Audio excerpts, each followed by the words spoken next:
Hi friends, அஸ்ஸலாமு அலைக்கும். Welcome back to my YouTube channel. இன்றைக்கி நான் உங்களுக்கு ஸ்பைசியான அதேமாதிரி அட்டகாசமான ஒரு ரெசிபிக்கு வந்துக்கிறேன். என்னண்டா ஜெஃப்னா புட்டு கொத்து. இது ஒரு ஸ்பைசியான அதேமாதிரி ஒரு அட்டகாசமான ரெசிபி. அதேமாதிரி பிரேக்ஃபாஸ்ட்டுக்கு, டின்னருக்கு எதுக்கு வேண்டாலும், இது லஞ்சுக்குமே கூட சூப்பராக இருக்கும் இந்த ரெசிபி. வாங்க நாங்கள் இதை செய்வோம். வீடியோவை ஸ்கிப் பண்ணாமல் பாருங்கள். ஃபஸ்ட்டுக்கு இதே மாதிரி ஒரு அகலமான கடாய் எடுத்துக்கொள்ளணும். அதுக்கு ஒரு 3 டேபிள் ஸ்பூன் மாதிரி ஆயில் ஆட் பண்ணிக்கொள்வோம். ஆயில் நல்லாவே ஹீட் ஆகணும். ஆயில் நல்லா ஹீட் ஆகக்குள்ளே நான் ஒரு எக் ஆட் பண்ணிக்கொள்கிறேன்.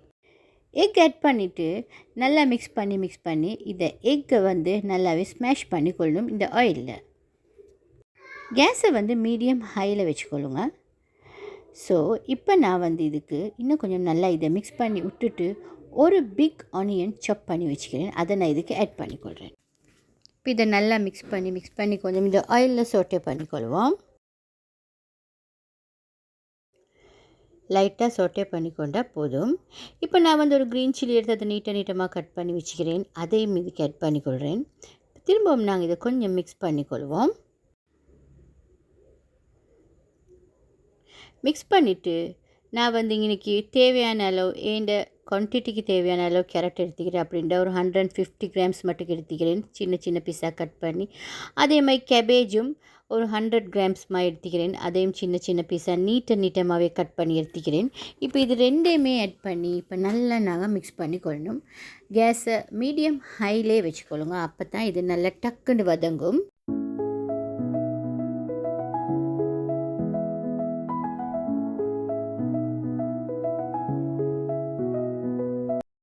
இப்போ இது ஒரு 1 மினிட் மாதிரி வதங்கினோன்னு இதுக்கு நாங்கள் தேவையான அளவு சால்ட் சேர்த்துக்கொள்வோம். அதோடைய லைட்டாக ஒரு 2-3 பிஞ்சஸ் டர்மரிக் பவுடர் ஆட் பண்ணிக்கோங்க. மிச்சமாக டர்மரிக் பவுடர் ஆட் பண்ணிங்கன்னா அது வெஜிடபிள்ஸ்ட கலர் எல்லாம் விளங்காது. அதே மாதிரி 1 teaspoon pepper powder, 1 teaspoon chilli ஃப்ளேக்ஸும் ஆட் பண்ணிக்கொள்வோம். இப்போ இது எல்லாத்தையும் ஆட் பண்ணிவிட்டு நாங்கள் 1 டேபிள் ஸ்பூன் சோயா சாஸும் ஆட் பண்ணிக்கொள்ளணும். இப்போ இதை நாங்கள் நல்லா மிக்ஸ் பண்ணிக்கொள்வோம்.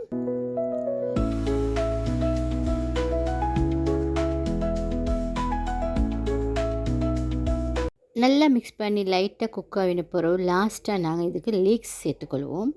நான் ஒரு 100 கிராம்ஸ் மாதிரி எடுத்து அது சின்ன பீஸாக கட் பண்ணி எடுத்துக்கிறேன். அதை நான் இதுக்கு சேர்த்துக்கொள்கிறேன். லீக்ஸை ஏர்லியாகவே இதுக்கு எடுத்துட வேணாம். அப்படி போட்டிங்கன்னு சொன்னால் எல்லாமே தண்ணி ஆகிடும். ஸோ லீக்ஸை லாஸ்ட்டுக்கு தான் நாங்கள் ஆட் பண்ணிக்கொள்ளணும். இப்போ நல்லா திரும்பவும் மிக்ஸ் பண்ணிக்கொள்ளணும்.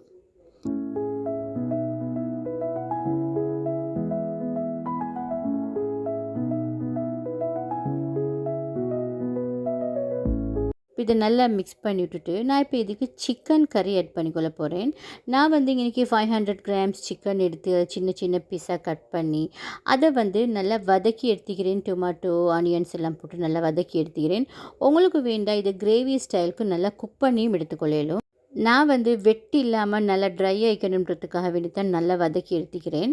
இப்போ நாங்கள் இதில் போட்டு நல்லா மிக்ஸ் பண்ணிக்கிறோம். ஏன்டா ஏற்கனவே நாங்கள் வெஜிடபிள்ஸ் போட்டிக்கிறோம். அதுலேயும் லைட்டாக எப்படியுமே தண்ணி விடும். அப்போ மிச்சம் வெட்டாக விடாமிக்கணுன்றதுக்காக தான் நான் வதக்கி எடுத்துக்கிறேன்.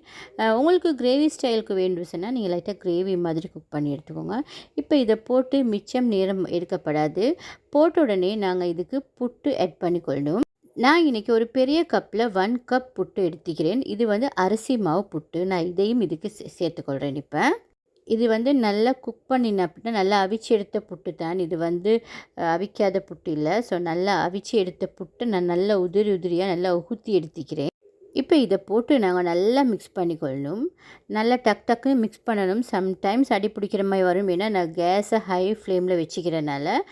ஸோ நல்லா டக்குன்னு நாங்கள் மிக்ஸ் பண்ணி எடுத்துக்கொள்ளணும்.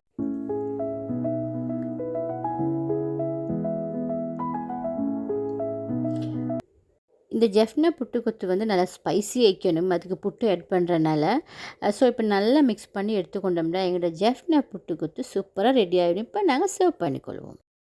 ஃப்ரெண்ட்ஸ், இந்த ஜெஃப்னா புட்டு கொத்து உங்களுக்கு பிரேக்ஃபாஸ்ட்டுக்கு, அதே மாதிரி டின்னருக்கு, லஞ்சுக்கும் சூப்பராக வைக்கும்.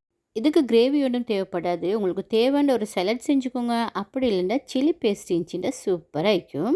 ஃப்ரெண்ட்ஸ், நீங்களும் இந்த ஜெஃப்னா புட்டு கொத்து ரெசிபி ட்ரை பண்ணி பாருங்கள். இது சூப்பரான ஐடியல் டிஷ் உண்டு. உங்களுக்கு லஞ்சுக்கு, பிரேக்ஃபாஸ்ட்டுக்கு, டின்னருக்கு எதுக்கு வேணாலும் செஞ்சு கொள்ளலாம். இந்த ரெசிபி உங்களுக்கு பிடிச்சிருந்துச்சின்னு சொன்னால் நீங்கள் லைக் பண்ணுங்கள். அதே மாதிரி உங்களோட ஃப்ரெண்ட்ஸோட நீங்கள் ஷேர் பண்ணிக்கோங்க. அதே மாதிரி ஃப்ரெண்ட்ஸ், நான் போஸ்ட் பண்ணுற ரெசிபி வீடியோஸ் உங்களுக்கு பிடிச்சிருந்தா மறக்காமல் நீங்கள் டெய்லி கப் ஆஃப் லைஃப் சேனலை சப்ஸ்கிரைப் பண்ணிக்கோங்க. இதே மாதிரி இன்னொரு ரெசிபியோட சந்திப்போம். Have a nice day friends.